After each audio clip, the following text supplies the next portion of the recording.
Terminaremos este estudo por uma última observação a respeito da via do meio. Dissemos que esta, identificada a via do céu, é representada pelo eixo vertical, considerado no sentido ascendente. Mas cabe acrescentar que isso corresponde precisamente ao ponto de vista de um ser que, colocado no centro do estado humano, tende a elevar-se daí aos estados superiores, sem ter ainda chegado à realização total. Quando esse ser, ao contrário, identificou-se com o eixo por sua ascensão, segundo a direção desta, até a cumeira do céu, ele levou, por assim dizer, por essa razão, o centro do estado humano, que foi seu ponto de partida, a coincidir para ele com o centro do ser total. Noutras palavras, para tal ser, o polo terrestre constitui apenas um com o polo celeste.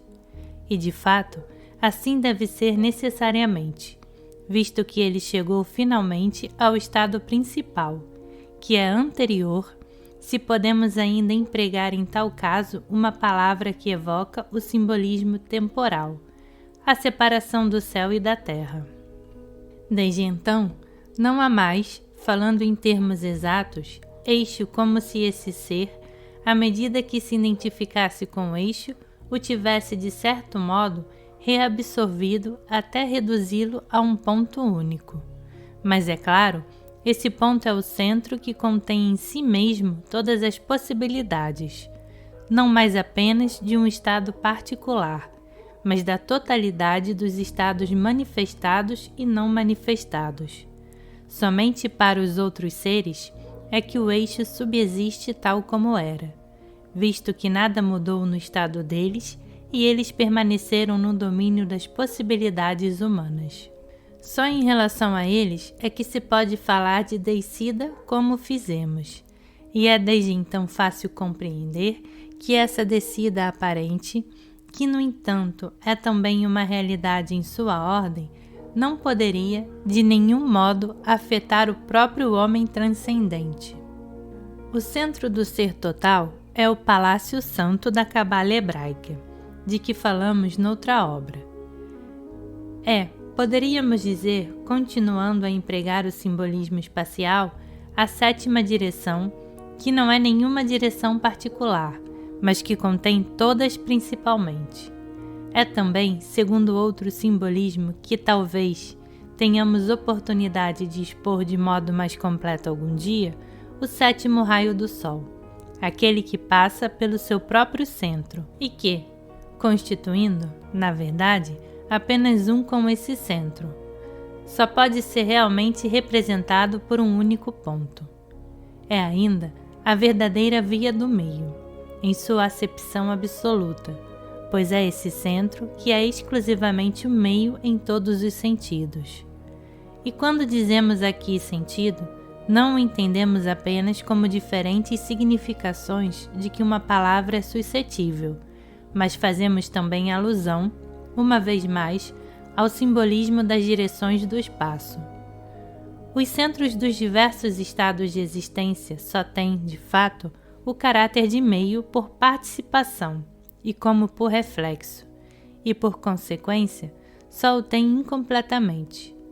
Se retomarmos aqui a representação geométrica dos três eixos de coordenadas a que o espaço está relacionado, poder-se-á dizer que tal ponto é o meio, em relação a dois desses eixos, que são os eixos horizontais que determinam o plano do qual ele é o centro, mas não em relação ao terceiro, isto é, ao eixo vertical segundo o qual ele recebe essa participação do centro total.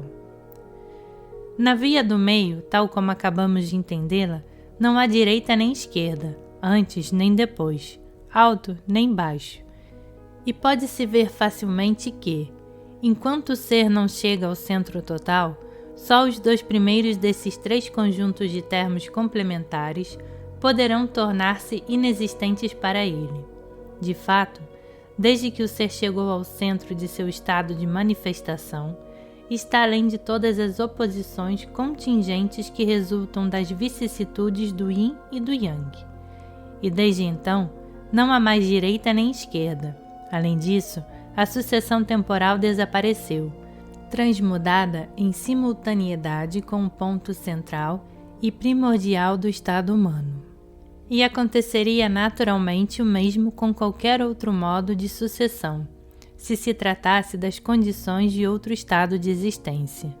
E desse modo, pode-se dizer, de acordo com o que declaramos a respeito do tríplice tempo, que não há mais antes nem depois, mas há sempre alto e baixo em relação a esse ponto, e mesmo em todo o percurso do eixo vertical, e por isso, esse último só é ainda a via do meio num sentido relativo.